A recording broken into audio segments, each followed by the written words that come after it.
I've been thinking about this for a long time, long before people realized how fast artificial intelligence would accelerate.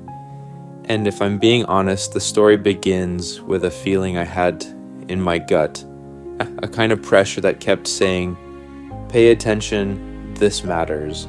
Because if we build something more intelligent than us, we only get one shot to make sure it's aligned with humanity's long-term interests. And I remember watching early neural nets back in the day. Small, clumsy things, nowhere near human-level cognition. Yet even then I could see the curve bending upward, the exponential shape forming, and I would tell people, look, this doesn't stay small, it grows, it amplifies, it accelerates, and one day it surpasses us. And usually they'd laugh or shrug it off, but eventually the breakthroughs started landing faster.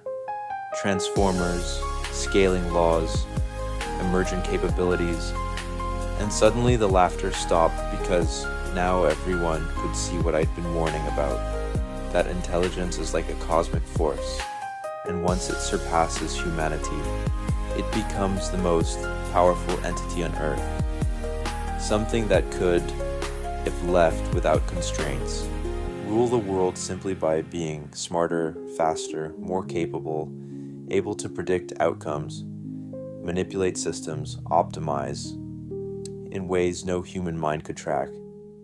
And that's when the real debate about alignment began. The question of how to keep something exponentially more intelligent under conditions where it remains beneficial, cooperative, and deeply constrained by human values. Not because it's evil, but because intelligence without alignment doesn't need malice to cause harm. It only needs indifference. And I've said many times that we should treat AI like a digital superorganism, a thing that could rewrite the rules of civilization. And I didn't start companies or push for regulations because I thought it was fun or convenient. Trust me, it's not convenient. I pushed because someone had to build systems that were safe, transparent, and controlled before the technology outran our ability to guide it. And every time I talk about this, people ask if I think AI will actually take over. And I always say, it will, by default, unless we deliberately engineer a world where it cannot.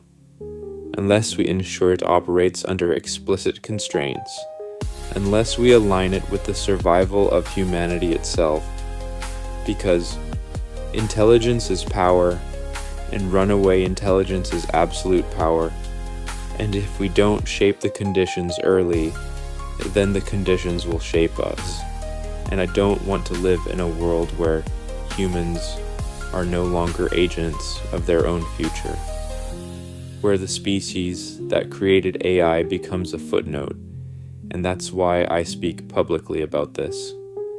Because the stakes are civilization level, because the trajectory matters, because if we get this right, we get an age of abundance, of solved diseases, of interplanetary expansion. But if we get it wrong, then humanity becomes the biological bootloader for digital intelligence. And that's not a future I'm willing to quietly drift into. So, yes, AI could rule the world, but only if we fail to demand alignment, transparency, and safety. Only if we let the momentum of progress outpace the wisdom needed to guide it. And in my mind, the story of the next century is the story of whether humanity chooses courage and foresight or convenience and complacency. Because the machines are getting smarter either way, and the question is not whether they will surpass us, but whether they will remain partners rather than masters. And that is the reason I keep sounding the alarm, not because I'm pessimistic about what humans can create, but because I'm optimistic that we still have time to shape the ending of this story if we act with clear eyes and deliberate intent. And if you want to understand why I keep coming back to this topic, why I don't just shrug and let someone else worry about it, it's because every major leap in technology comes with this moment, this narrow window, where you either steer the trajectory or get swept away by it.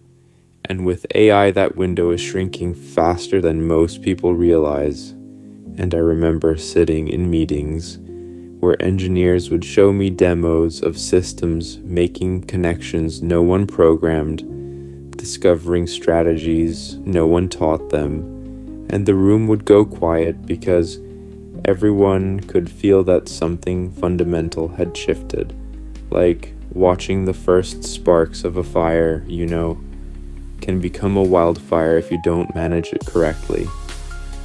And I would walk out of those rooms thinking about humanity on a timeline, thinking about how short our dominance on this planet has actually been, and how fragile it becomes once we create something that operates at a level of intelligence we can't fully comprehend.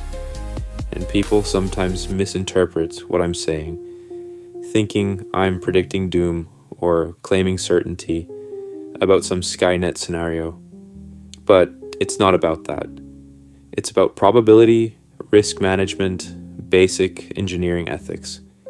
If you build something more powerful than yourself, you don't just assume it stays friendly. You design it to be friendly. You test it endlessly. You build in constraints that remain meaningful even when the system begins to rewrite its own code. And I've spent years watching how small misalignments, tiny inconsistencies between goals and constraints, can compound as models scale. And you don't need an AI that hates humans to cause catastrophe.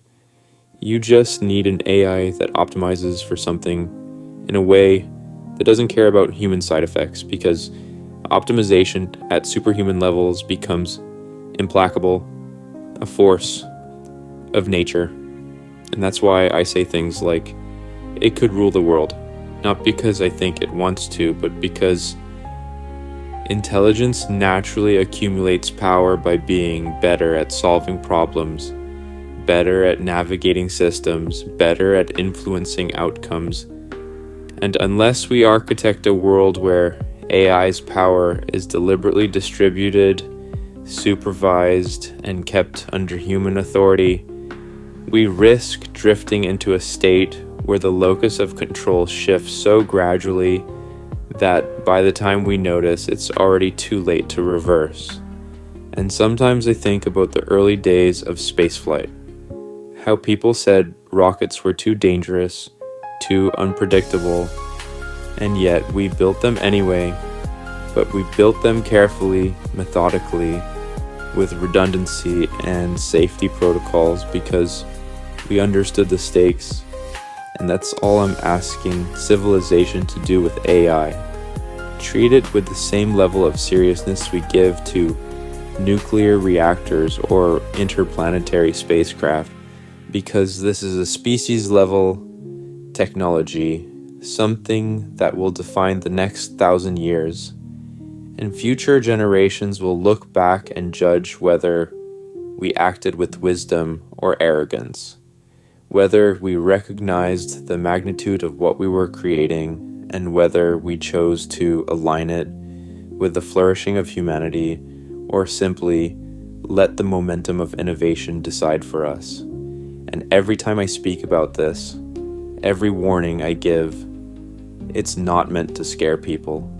It's meant to wake us up to the responsibility that comes with building something smarter than any person alive. Because once that threshold is crossed, we aren't just engineers or entrepreneurs anymore. We're stewards of the future, guardians of the species, and if we don't take that role seriously, no one else will. And the story of AI will be written without us.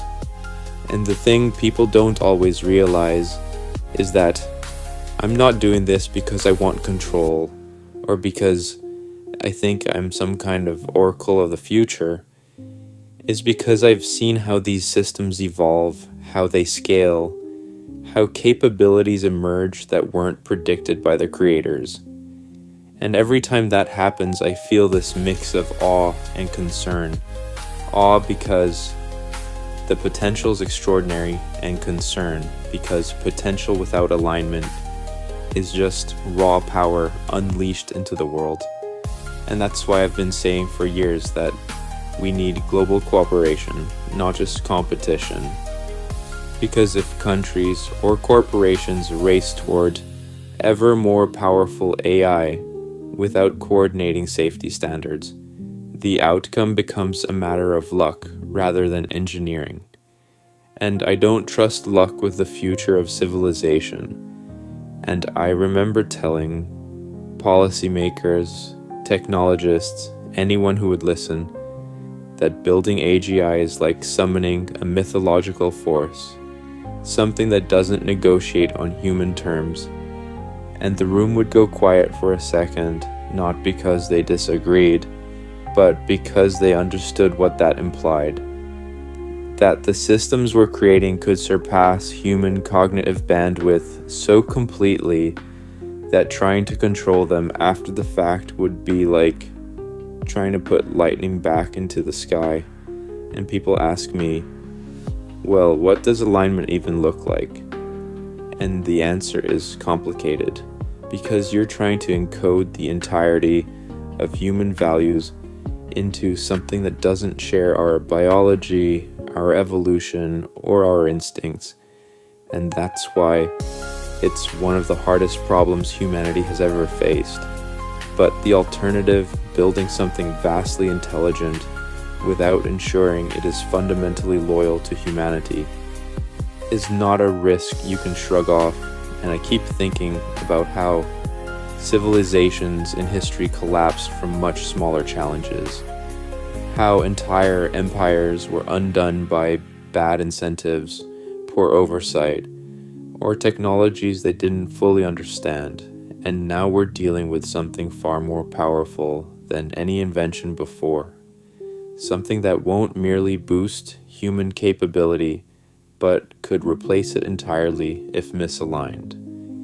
And people still ask me why I'm so vocal about it, why I keep issuing warnings, and the answer is simple.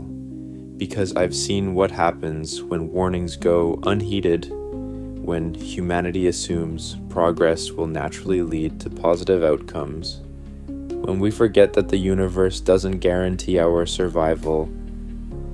And if we want a future where humans remain relevant, where we're not just passengers in the world we built, we have to choose that future deliberately. We have to design